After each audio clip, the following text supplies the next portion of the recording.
This news brought to you by Ghazali School, Pakistan, Sialkot City Campus.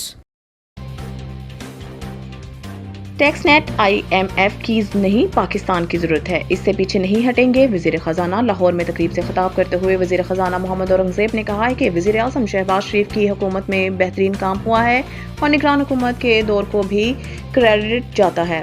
Shahbaz شریف حکومت اور نگران حکومت نے 9 ماہ کے معاہدے کو اچھی طرح نبھایا۔ وزیر خزانہ نے کہا ہے کہ ملک میں معاشی استحکام چاہتے ہیں تو نجکاری کی طرف جانا ہوگا اور نجی شعبے کو آگے آنا ہوگا۔ بجلی کی تقسیم کار کمپنیوں کے بورڈز تبدیل کر رہے ہیں، اس میں نجی شعبہ بھی شامل کریں گے۔ ہم نے بجلی کی چوری کو مکمل طور پر ختم کرنا ہے۔ محمد اورنگزیب کا کہنا تھا کہ ٹیکس GDP اور توانائی پر کام کرنے کی ضرورت ہے۔ ہم نے ٹیکس نیٹ بڑھانا ہے اور اس کی وجہ IMF نہیں ہے بلکہ یہ پاکستان کی ضرورت ہے۔ پاکستان میں 8 سے 10 ٹریلین کیش اس وقت مارکیٹ میں گھوم رہا ہے۔ وزیر خزانہ نے مزید کہا ہے کہ اپریل میں ہم نے ٹیکس رجسٹریشن کے لیے مہم کا آغاز کیا تھا۔ لوگ سمجھتے ہیں وہ ٹیکس نیٹ میں آ جائیں گے تو انہیں بلا وجہ ہراساں کیا جائے گا۔ جو تاجر بھائی ٹیکس نیٹ کے باہر ہیں وہ خود ٹیکس نیٹ میں آئیں، انہیں ہر طرح کی سہولت دیں گے لیکن ٹیکس نیٹ میں لانے کی مہم سے پیچھے نہیں ہٹیں گے۔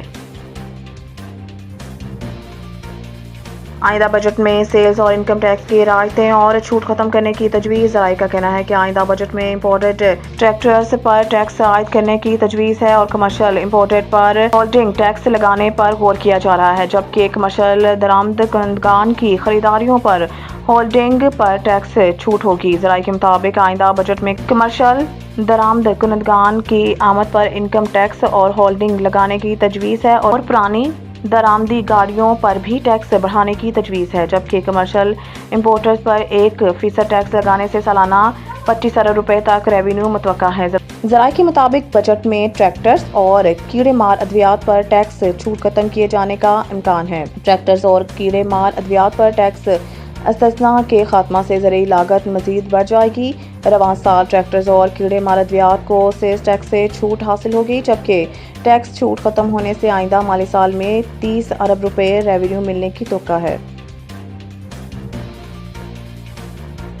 آزاد کشمیر کشیدہ صورتحال کے باعث متعدد شہریوں میں انٹرنیٹ اور موبائل سروس معطل۔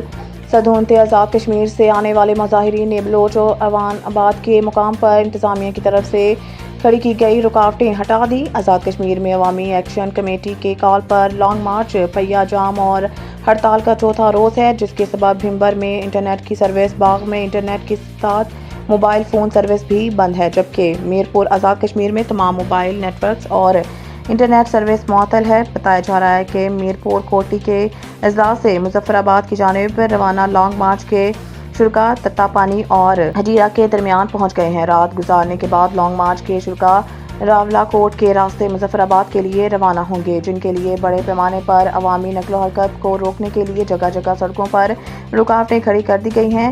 ادھر پونچھ، باغ، ضلع جہلم، ویلی میں آج بھی ہڑتال اور پہیہ جام جاری ہے۔ گزشتہ روز مظاہرین کو کنٹرول نہ کیے جانے پر حکومت آزاد کشمیر نے کمشنر مظفر آباد اور DIG مظفر آباد رات گئے تبدیل کر دیا۔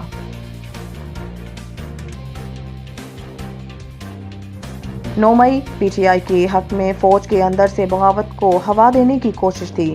نگران حکومت کی رپورٹ کے مطابق ریاستی اداروں کے خلاف پہلے کے تشدد کا مضبوط جواب نہ ملنے پر پارٹی زیادہ بے باک ہو گئی تھی۔ فوجی تنصیبات پر سامنے سے حملے کرنے کا مقصد فوج کے مورال کو کمزور کرنا اور سیاسی ڈیل کے لیے دباؤ ڈالنا تھا۔ یہ کھلی اور غلطی پر مبنی کوشش تھی جس کا مقصد مسلح افواج کے اندر اپنے حق میں ڈیل کرانا تھا۔